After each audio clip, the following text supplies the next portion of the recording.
Now, a recent poll taken before the violence in Charlottesville still spells disaster for the Trump administration.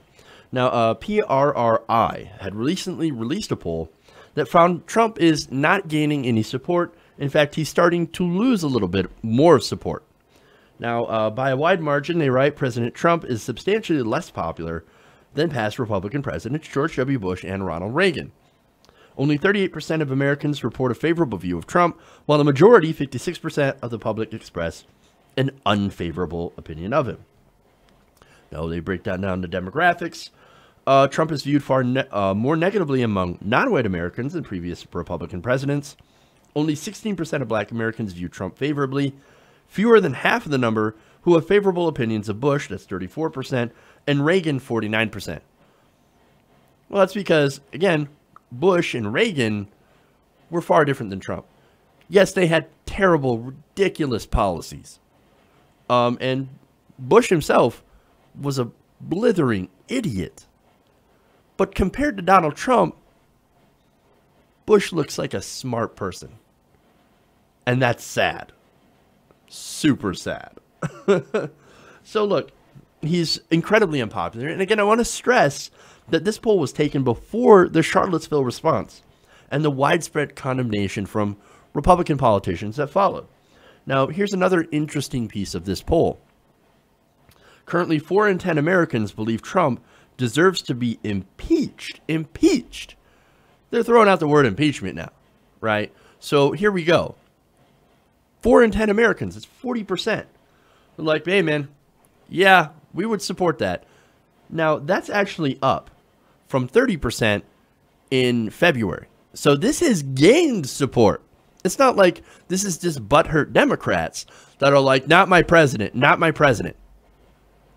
No, this is actually gaining steam. There are more people signing up and saying, hey, you know what? We think Donald Trump did something worthy of impeachment. Oh, here we go. Right. Now, as I said, a majority, 53% of Americans, do not believe Trump should be impeached or removed from office. That's a view that was held by 65% of the country back in February. Now, again, you might, if you're part of the Trump administration, if you're Trump, you might breathe a sigh of relief. You're like, oh, thanks God, 53% of Americans are against impeachment and only 40%. Oh, we're still winning. We're still winning, right? But look, support for it, as I said, is up by 10% since February, and that's a disaster. And that is even before any of this Charlottesville stuff and before Mueller, if he finds anything, puts out a report. So here we this is a disaster. And if Mueller finds something, here we go. Oh boy. And it's not like Americans don't believe that Trump isn't already guilty of something. Let's go to those results. Approximately half, 49% of the public, believes Trump has violated the Constitution. 43% disagree. That's really close. Now look, violating the Constitution, right? Well, so far, he's done quite a bit wrong. He could be guilty of obstruction of justice by firing James Comey. Comey was in the middle of an investigation into the Trump campaign's ties to Russia.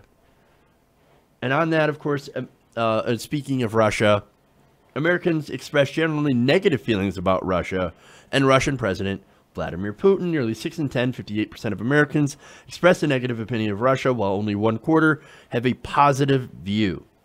Now look, on that issue, right, I'm not somebody who's trying to beat the war drums with Russia. I'm actually going to say that the media is likely a big driver with that because of the hacking narrative. Now, I'm very skeptical of the hacking narrative, even though I generally do believe that Russia tried to influence our election through propaganda and paid social media bots. You know, you buy a bunch of Twitter followers or buy a bunch of social media posts. You create a troll army. Correct the Record did the same thing back in the primary, the Democratic primary. So yes, I believe those are the ways that you try to influence an election. And that certainly, I believe that Russia tried to influence the election in that way. And that shouldn't be a surprise. We've done similar things in other countries. In fact, we've done far worse in other countries. We've literally overthrown governments that we don't like in order to let our corporations sell bananas. Okay, Banana Republic, look it up. And look, being friendly to Russia, not a bad thing by itself. However, here's the thing, right? Now, Russia wanted Trump to win. Why? Because he's friendly to Russia. As I said, that's not a problem, okay? He's tried to hold a lot of real estate deals. That's not a problem. He sent his kids here. Not a problem. He's hosted pageants. A lot of his campaign staff has ties. So, yes, that's not a problem. And it just shows that they have a working relationship, okay? Now, the thing is where does that go to, like, influence and deals, right? Deals with Russian oligarchs or Russian government. That's when it starts to get into shady territory, okay? Again, people like Paul Manafort, for example, they've lobbied on behalf of the Russian government, and he did so without actually disclosing that. And then you have several other friends of Manafort and Trump that have also been accused of laundering money, Russian money, through real estate deals.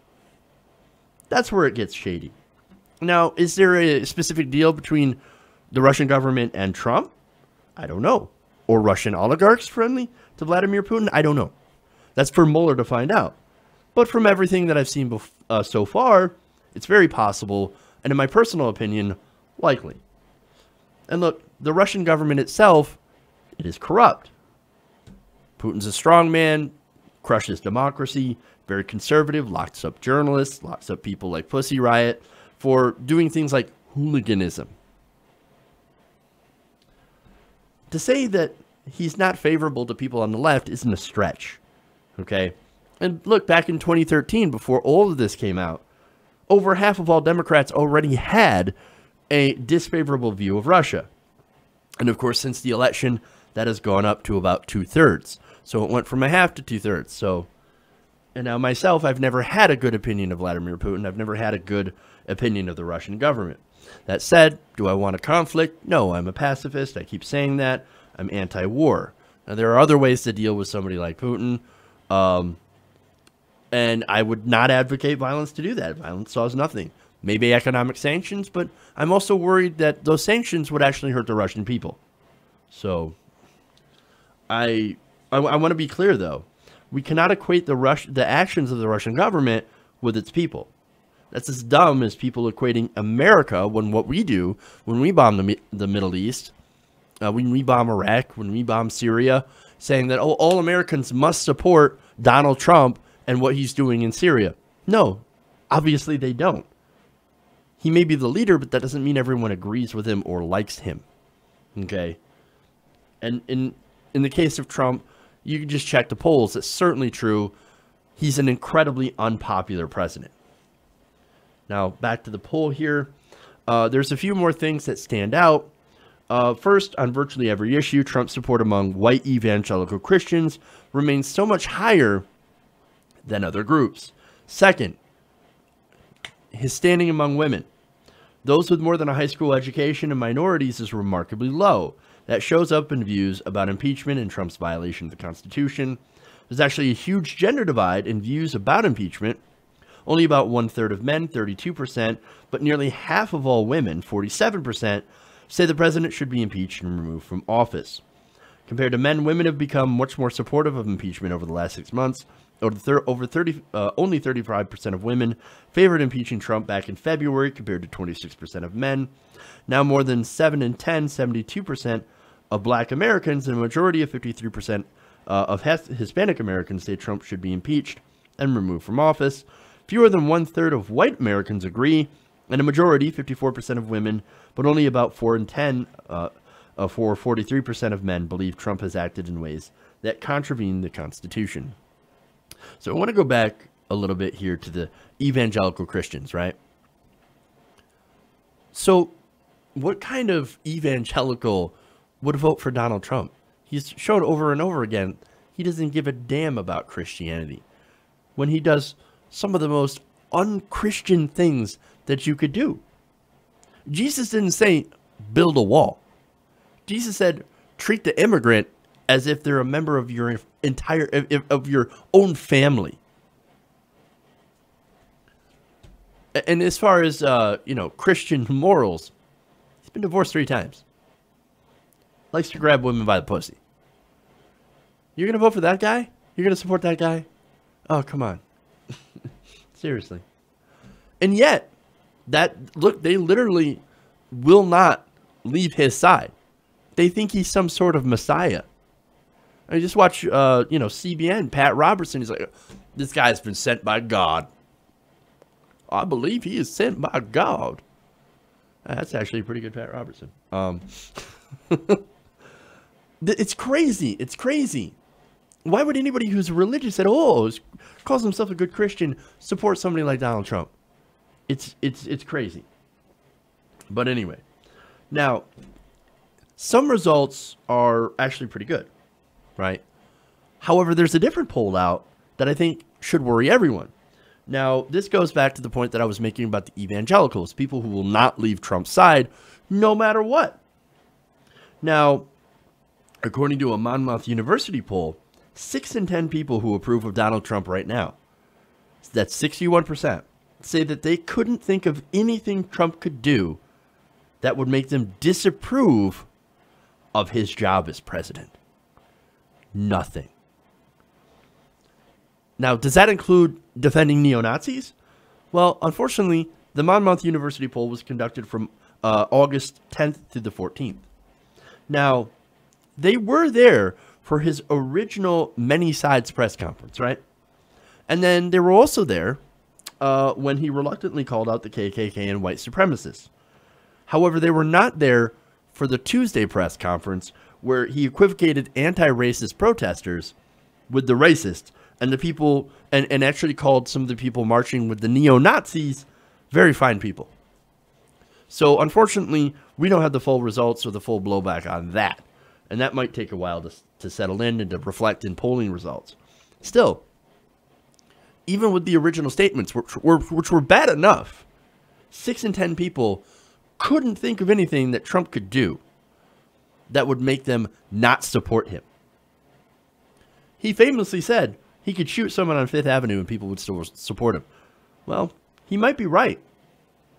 We'll have to see if some of those Republicans that still stand him are still standing with him and are still standing with the neo-Nazis. And if they do, well, at least we'll know what kind of people the president's remaining supporters really are. Hey everybody, thanks for watching this video. If you want to see more like this, please hit the subscribe button below. And if you want to support truly independent progressive media, please consider becoming a patron at patreon.com/TYTNation.